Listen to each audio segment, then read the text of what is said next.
Hai, hari ini aku mau ngomongin tentang trilogi yang judulnya Rapi Jali. Karena Rapi Jali ini kan habis ini mau dibuat series ya, jadi aku mau ngomongin buku ini hari ini.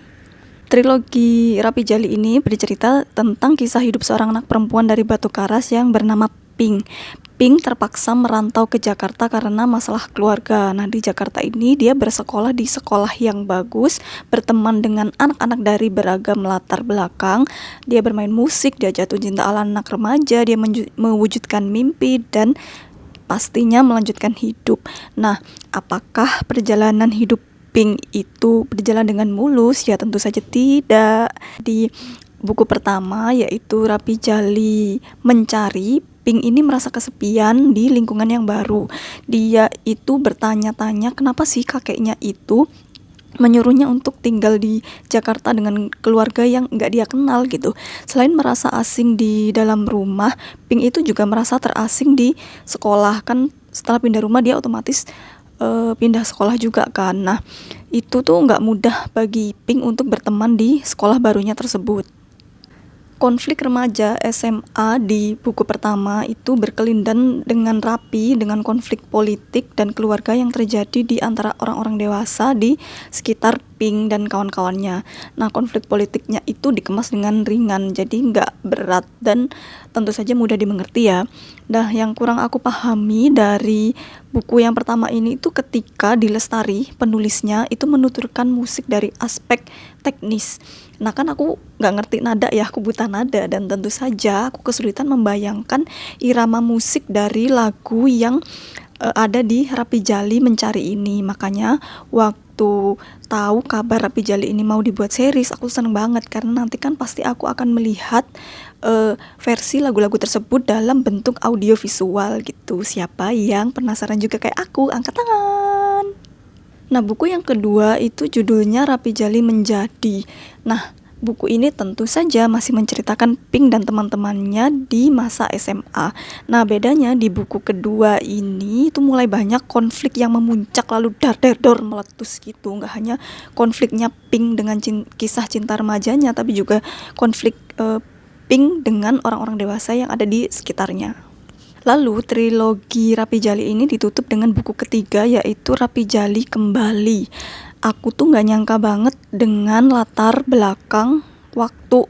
waktu yang ada di buku ketiga ini. Aku tuh bener-bener takjub banget gitu dengan kurun waktunya kan. Dan jadi aku pas baca itu semangat banget untuk cepat selesai gitu, karena aku merasa penasaran dengan apa yang terjadi dengan para tokoh-tokoh yang sudah aku ikuti dari buku yang pertama dan kedua. Dari buku yang pertama sampai yang ketiga di Lestari ini tuh tentu saja ya sangat piawai menyusun kata-kata dalam ceritanya sehingga membuat pembaca kayak aku ini tuh penasaran. Karena kalimat-kalimatnya itu nggak secara gamblang menjabarkan maksudnya. Nah, kalimat-kalimat yang ada di tiga buku ini tuh disusun sedemikian cantik sehingga walaupun gak secara langsung menyuratkan maknanya tuh aku bisa memahami makna tersiratnya. Di buku ketiga ini aku bisa relate dengan perasaan lonely dan clueless yang terjadi di salah satu tokohnya. Nah, sampai-sampai salah satu tokoh ini tuh bertanya-tanya ke dirinya sendiri gitu ya, what's wrong with me gitu ya. Memang karena dia memang gak tahu ini tuh salah siapa dan di mana letak salahnya tuh beneran dia nggak tahu. Mau cerita pun dia nggak tahu mau mulai dari mana karena ya memang dia nggak tahu gitu, se-clueless itu. Dan ya aku menduganya sih karena aku dan tokoh ini tuh kan sama-sama udah kerja ya, jadi ya bisa relate lah dengan perasaan lonely dan clueless tersebut. Nah, ngomong-ngomong soal bekerja, di dalam novel ketiga ini digambarkan bahwa dunia kerja ini tuh cuman apa ya, bahasa Jawanya sih sawang sinawang ya, jadi kayak rumput tetangga lebih selalu terlihat lebih hijau gitu. Nah, orang lain tuh terlihat bahagia dengan pekerjaannya, padahal ya dalam pekerjaan tersebut tuh dia pasti ada halang rintangnya. Mau sesuai apapun pekerjaan dengan passionnya tuh pasti ada aja gitu cobaannya. Dan nggak ada karir yang semulus jalan tol ya, bahkan untuk tokoh yang sangat berprivilege sekalipun. Yang berprivilege aja begitu ya kan, apalagi yang nggak berprivilege gitu. Nah, di Rapi Jali Kembali ini tuh ada semua yang seperti itu. Jadi semua tokoh itu cobaan hidupnya tuh ada aja gitu. trilogi ini tuh tokoh-tokohnya ada banyak banget ya. Aku mau sebutin satu-satu tapi nggak semua tentu saja. Yang pertama itu ada Rakai, Pink, Jamie, Buto, Lode, dan Inggil. Itu yang paling banyak diceritakan ya. Aku tuh suka banget loh dengan duo Buto dan Inggil ini tuh, karena mereka tuh selalu berantem kalau ketemu, suka capek satu sama lain, tapi kalau ketemu tuh mereka nyambung dan sangat seru untuk disimak menurut aku.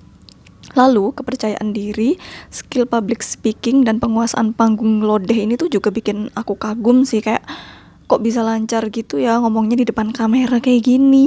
Kan aku jadi pengen ya punya kemampuan yang kayak gitu, biar kalau jadi konten kreator video kayak gini tuh aku bisa luwes gitu kayak Lodeh gitu, luwes anaknya.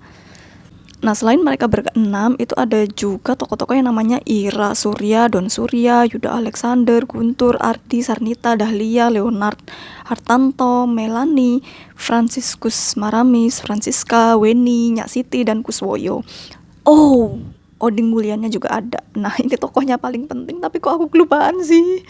Dan ada lagi yang Acep, Lilis, Dayu, Lilo, Ines, Pedro Mauresi, Sosha, Andrea, banyak banget deh pokoknya ya. Yang aku nggak sebutin tadi itu berarti aku lupa gitu.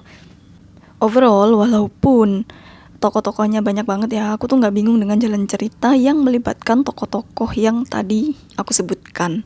Nah, berhubung Rapi Jali seriesnya ini belum tayang, kamu udah baca belum trilogi Rapi Jali ini? Kalau udah baca, tolong share di kolom komentar. Sampai jumpa di video selanjutnya, bye.